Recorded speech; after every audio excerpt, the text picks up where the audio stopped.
Corona में जैसे मैंने रोज़ जब मैं प्रेस कॉन्फ्रेंस करता हूं मैं बताता हूं कि हमारे जो एफर्ट्स हैं वो दो दिशा में हैं। एक तो ये कि कोरोना को फैलने से किस तरह से रोका जाए, उसमें हम सोशल डिस्टेंसिंग कर रहे हैं और कई सारे और लॉकडाउन चल रहा है, कई सारे मेजर्स लिए गए हैं। और दूसरे हम लोगों के एफर्ट्स हैं कि किस तरह से कोरोना से होने वाली मौतों को रोका जाए, कम किया जाए। कोरोना अगर किसी को हो भी जाए तो अस्पताल में जाए, अपना इलाज कराए और खुशी खुशी अपने घर लौट आए। ये हमारा हमेशा एफर्ट है। तो कुछ दिन पहले मैंने आपको बताया था, लगभग 10 दिन पहले, पिछले हफ्ते मंगलवार को हम लोगों को केंद्र सरकार से परमिशन मिली थी कि हम कोरोना के जो सबसे सीरियस मरीज हैं, काफ़ी सीरियस मरीज हैं, उन लोगों के ऊपर हम प्लाज्मा थेरेपी ट्राई करके देख सकते हैं कि उन पे क्या असर पड़ता है। प्लाज्मा थेरेपी क्या है, मैंने पहले भी आपको एक्सप्लेन किया था, आज फिर से मैं एक्सप्लेन कर देता हूं कि जो पेशेंट ठीक हो जाते हैं, उनको कोरोना हुआ, अस्पताल में एडमिट हुए, उसके बाद वो ठीक होकर घर चले गए, ऐसे मरीजों के खून के अंदर एंटीबॉडीज बनती हैं जो उन्हें कोरोना से बचाती हैं। तो अगर ठीक हुए पेशेंट के खून से प्लाज्मा निकाला जाए, वो एंटीबॉडीज निकाली जाएं और जो बीमार पेशेंट है उसमें डाल दी जाएं, तो वो बीमार पेशेंट भी ठीक हो जाता है। इसे हम प्लाज्मा थेरेपी कहते हैं। तो ये प्लाज्मा थेरेपी लिमिटेड बेसिस पे छोटा ट्रायल करने की हमें परमिशन मिली थी कि एलएनजेपी अस्पताल, केवल एलएनजेपी के लिए हमें परमिशन मिली थी कि एलएनजेपी अस्पताल के जो सीरियस मरीज हैं उनके ऊपर ये ट्रायल करके देखा जा सकता है। हमने पिछले कुछ दिनों के अंदर 4 मरीजों पे ट्रायल करके, एलएनजेपी के 4 मरीजों पे ट्रायल करके देखा। उसके अभी तक के नतीजे उत्साहवर्धक हैं, अच्छे हैं। और हमारे साथ डॉक्टर सरीन हैं आज, जो कि ILBS हमारा जो दिल्ली सरकार का हॉस्पिटल है उसके हेड हैं और इस पूरी प्रक्रिया को यही मॉनिटर कर रहे हैं और यही संचालित कर रहे हैं। अब इसका अभी तक का क्या रिजल्ट रहा, मैं डॉक्टर सरीन से कहूंगा कि वो आप सबको बताएंगे। Thank you sir. दिल्ली सरकार में ILBS एक ऑटोनॉमस सोसाइटी की तरह है, जहाँ पे हम लोगों का एक बहुत अच्छा ब्लड बैंक है। डॉक्टर मीनू वाजपेयी मेरी कलीग, वो इस प्रोजेक्ट की प्लाज्माफेरेसिस की प्रिंसिपल इन्वेस्टिगेटर हैं और उनके साथ में जो दूसरे हमारे कलीग हैं जो मौलाना आज़ाद में हैं, डॉक्टर सुरेश, डायरेक्टर प्रोफेसर और बहुत सीनियर फिजिशियन। तो हम सब ने मिलकर एक इनिशियल प्लानिंग करी थी और उस प्लानिंग में ये था कि उस समय तक प्लाज्मा थेरेपी सिर्फ पुराने सार्स के मरीजों के लिए या किसी और समय, वैसे तो 1901 में डिप्थीरिया के लिए भी ये यूज़ हुई थी, पुरानी थेरेपी है। तो हमें लगा कि चूंकि और कोई वायरस की दवाई नहीं है या हमारे पास ऐसी दवाई नहीं है कि वायरस शरीर में एंटर हो तो उससे हम आगे बढ़ने से रोक सकें, तो एक ही थेरेपी थी कि वायरस को कैसे न्यूट्रलाइज करें या उसके साइड इफ़ेक्ट्स कैसे कम करें। मैं सिर्फ सिंपल भाषा में समझाऊंगा कि इसके 3 फेजेस होते हैं बीमारी के। पहला फेज है जिसे हम वायरस फेज कहते हैं, जिसमें वायरस शरीर के अंदर आता है, वायरस बढ़ता जाता है, कभी यहाँ जाता है कभी कहाँ। सेकेंड फेज होता है जिसे पल्मोनरी फेज कहते हैं, जिसमें लंग के अंदर इंजरीज आने लग जाती हैं और उसके कारण उसको ब्रीदिंग की डिफ़िकल्टी, सांस की डिफ़िकल्टी। और थर्ड फेज जो होता है जिसमें साइटोकाइन रिलीज होते हैं, मतलब शरीर ऐसे सारे चीज़ें प्रोड्यूस करता है कि वायरस को अपन मार सके। तो अगर वो थर्ड स्टेज में मरीज आता है तो उसके ऑर्गन फेलियर की स्टेज हो जाती है, वो लेट स्टेज हो जाती है। सेकेंड स्टेज में मरीज आता है जिसमें लंग के अंदर इन्फेक्शन है पर बाकी ऑर्गन्स चल रहे हैं। उस थेरेपी के अंदर, उस स्टेज के अंदर अगर अपन प्लाज्मा दें तो हम वायरस को भी कम कर सकते हैं और हम ऑर्गन फेलियर्स को बचा सकते हैं। फर्स्ट स्टेज में पकड़ में ही नहीं आता, उस समय तो जैसा CM साहब ने कहा हमें सिर्फ प्रिवेंशन और अर्ली डिटेक्शन पे है।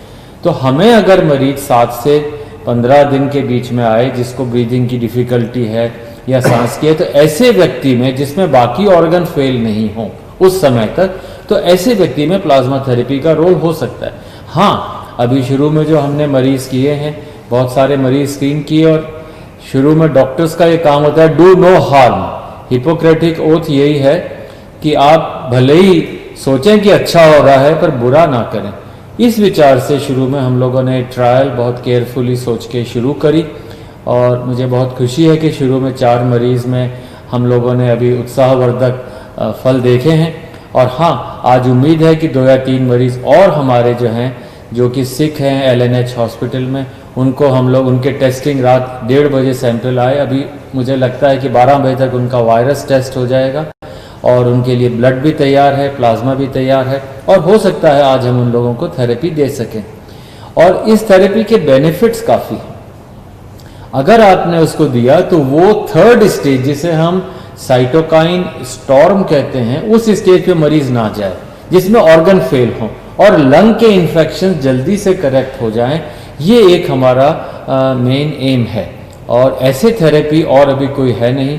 हमें लगता है कि शुरू के अगर जैसे मान लीजिए 10 मरीज हमें 20 मरीज कर रहे हैं, मुझे लगता है कि हमारे मरीज ये 10 से 15 दिन में कंप्लीट हो जाएंगे, और आपकी दुआएं रहीं, मरीजों की दुआएं रहीं, तो हो सकता है कि हम एक लीड ले सकते हैं, बता सकते हैं कि हाँ ये थेरेपी अच्छी है। पर इसमें कई दिक्कतें भी हैं, जैसे जिन लोगों को अपना कोरोना कभी हुआ, रिकवर हो गए, अभी वो क्वारंटाइन में हैं, घर पे हैं, अगर वो लोग ब्लड देंगे तभी तो हमें एंटीबॉडी मिलेंगी, नहीं तो कहाँ से मिलेंगी।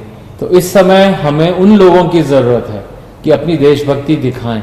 ये बताएं, जैसे थोड़े दिन पहले एक लड़का था बिल्कुल यंग, और वो आया रात को 1-1:30 बजे, और हमें लगा कि इसी तरह प्लाज्मा मिल जाए, पर उसको पूरे दिन के बाद प्लाज्मा नहीं मिला, और वो अगले दिन सुबह 4 बजे, हमें 7 बजे प्लाज्मा मिला, 4 बजे वो हमें छोड़ के चला गया।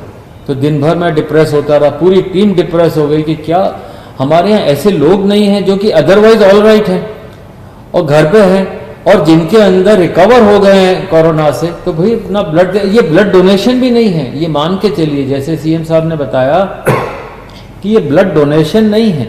जैसे मैं ब्लड देने जाऊं, मैंने 50-60 बार ब्लड दे दिया, कोई भी मरीज ट्रांसप्लांट का होता, कोई बीमार होता, सबसे पहले जाके सुबह 8 बजे हम ब्लड दे देते थे। ब्लड देने के बाद हमें 3 महीने वेट करना पड़ता है दोबारा देने के लिए। पर प्लाज्मा के अंदर, उसमें जैसे आपने कभी देखा हो डेंगू के लिए, भाई मेरे प्लेटलेट निकाल लो, बाकी ब्लड वापस अंदर आ जाता है। तो उसी तरीके से प्लाज्मा फेरेसिस में एक मशीन होती है, खून उसमें से जाता है, सिर्फ थोड़ा सा एंटीबॉडी प्लाज्मा लिया जाता है, बाकी खून वापस आ जाता है, कोई कमजोरी नहीं, वीकनेस नहीं। और आप चाहें, मतलब अगर हिम्मत है तो 10 दिन में फिर दे सकते हैं ब्लड, तो 3 महीने तक नहीं दे सकते। दूसरी एक बात है कि अगर आप ब्लड देते हैं तो आपकी बोन मैरो स्टिमुलेट होती है, नया ब्लड बनता है, you feel younger, it is a longevity के लिए ब्लड डोनेशन एक बहुत अच्छा माध्यम है। और फिर हमारी जिम्मेदारी है कि डोनर को नुकसान ना हो, मतलब पहले उसका हीमोग्लोबिन चेक होता है, वेट है, उसकी वेन्स हैं, कोई सिम्टम्स नहीं है, पूरा चेक करके डोनर की सुरक्षा ज़्यादा ज़रूरी है। फिर ऐसे व्यक्ति अगर डोनेट करेगा और फिर हम पूरा ध्यान रखते हैं, तो मैं चाहूँगा कि आपसे अपील भी करूँगा और हमारे पॉलिटिकल चीफ से अपील करवाऊँगा कि आप लोग दिल्ली में आगे आएँ। अगर हम ये डोनेशंस 2 दिन में कर दें तो मुझे लगता है कि हम सारे मरीज बहुत हैं, अभी भी कम से कम 2 दर्जन मरीज हैं LNH में जिनको हो सकता है ज़रूरत हो। तो आप लोग अगर आएँ, हमें डोनेशन दें, हम मरीज़ के ऊपर पूरी जी जान से, हमारी टीम जो है पूरी जी जान से लग करके उनको सुपरवाइज करेगी, उनको प्लाज्मा या जो भी देना है देगी, हो सकता है वो ठीक हो जाए। और प्लाज्मा थेरेपी का एक और एडवांटेज है, इसमें ऐसा खर्चा नहीं। आप जैसे विदेश से दवाई मंगाए, रेमडेसिविर है, ये इतनी एक्सपेंसिव मेडिसिन है, हम लोग अफोर्ड नहीं कर सकते, कंट्री अफोर्ड नहीं कर सकता। तो इसलिए plasma therapy comparatively almost inexpensive है। तो मुझे लगता है, और नेक्स्ट 10 दिन में मुझे लगता है अगली बार फिर हम बेटर रिजल्ट्स बता पाएंगे। सर अभी जो 4 हुए हैं उनके अगर आप रिजल्ट्स बता सकें। सर अभी जो 4 हैं, आपने मुझे पूछा, अच्छी खबर यह है कि उनमें से हो सकता है 2 आज या कल तक अस्पताल से जाने लायक हो जाएं। बल्कि उठ के बैठ के नाश्ता कर रहे हैं। वही आदमी जो वेंटिलेटर पे जाने की स्थिति में हो सकता था, वो बेटर है और छुट्टी मिलने के आसार हैं। इस हफ्ते के अंदर छुट्टी मिल जाए ऐसी उम्मीद है। और बाकी 2 जिनको चढ़ा है वो अभी तक कोई रिएक्शन नहीं है। प्लाज्मा में रिएक्शन हो सकती है, जैसे आप किसी को ब्लड चढ़ाएं तो किसी को भी ब्लड से रिएक्शन होती, उससे ज़्यादा रिएक्शन नहीं हो सकती, और वो भी नज़र रखते हैं। तो अभी तक चारों बहुत अच्छे हैं, और एक को आज सुबह 1:30 बजे ख़त्म हुआ प्लाज्मा, वो भी ठीक है।